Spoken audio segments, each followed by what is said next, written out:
Avoid. Bibi Rizzo here. And whew, I guess I didn't want to be happy today. That's usually the effect when you get involved with an Ari Aster film. I mean, shit. God, could you lighten up a little?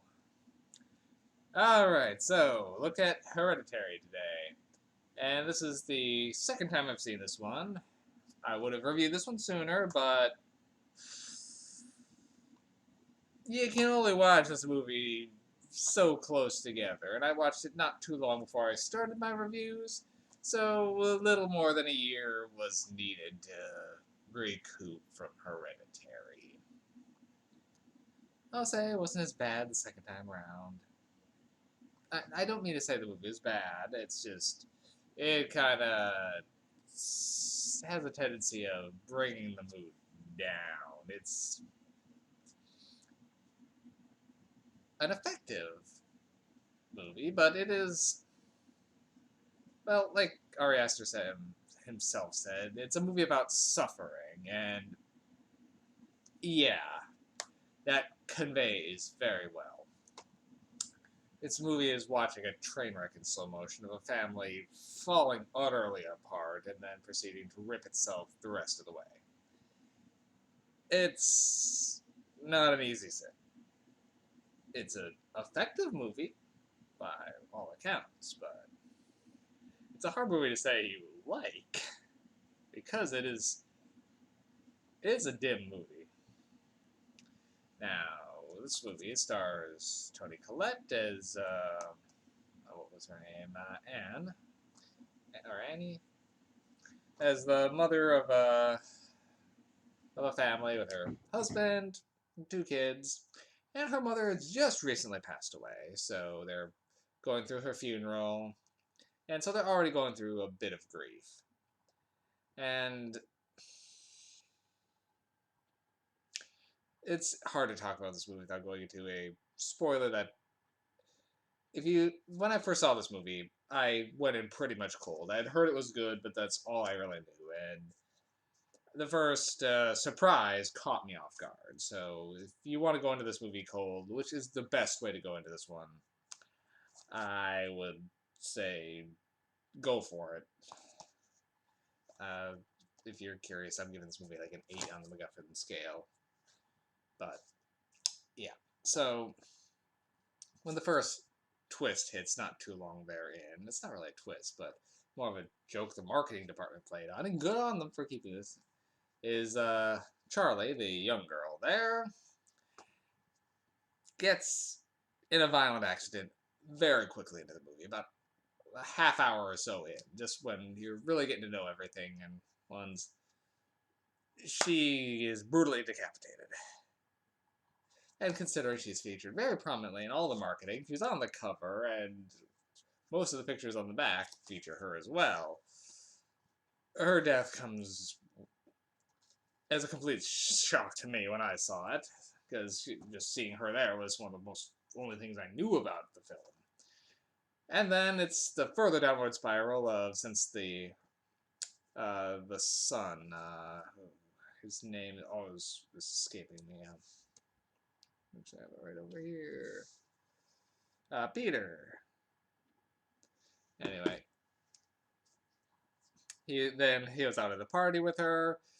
She started having a bad allergic reaction, so he's trying to drive her quickly to the hospital, but has to swerve, and oof. So now and he just is in utter shock, so doesn't even report the death right away. So then it's the downward spiral of the mother having to cope with not only losing her mother, but her daughter, and her son is the one responsible.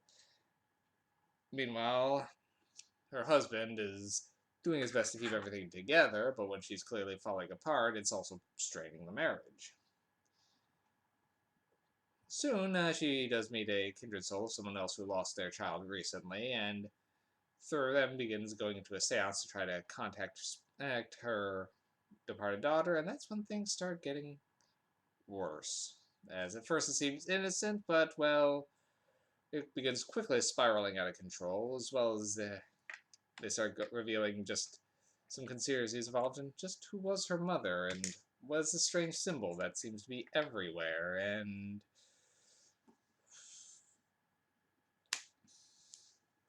it's a cult-related demon-type movie, but it goes about it in some familiar, but at the same time, some different ways. It's a very well put together film.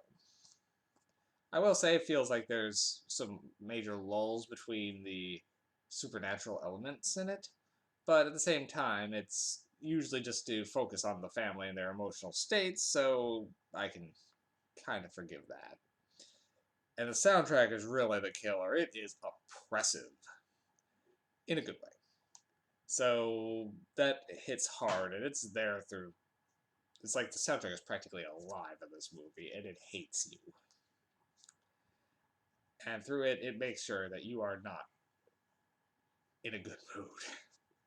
It is a very depressing film. It is one of those ones that's hard to look away from, and it is fascinating. But I can only watch this one every once in a while. So I won't rate it higher just because of that. It does its job a little too well in some senses. But I could definitely give it an 8 MacGuffin, just for sheer effectiveness. The effects are pretty good. They try to do mostly practical ones, and there isn't too much to them. But when they are there, they are a little cringe-worthy. In a good way. More of a wincing from what you're seeing rather than I can't talk today. Toni Collette's really the standout here. She should have gotten an Oscar for this movie. She was amazing here, and just portraying someone in throes of grief as well as falling apart, and even going almost a little bit over the deep end. Her level of manic behavior is believable. But yeah, it's a very strong movie. It was, I believe, Ari Aster's first written and directed one before he moved on to other films such as Midsommar, which I believe I reviewed last year. I know he's got some other ones in the works. Apparently, he said he's got like 10 screenplays that he'd like to direct, so. Oh boy. I guess we're going to be in for it for a while with him, but. I'll be there for him. It's usually a ride. Alright, so yes, Hereditary, 8 out of 10. Very strong entry. But find something happy to do after it. Because this one could kill your day. Alright, that's, I believe, all for this one. So I'll talk to you guys soon, and have a good night, everybody.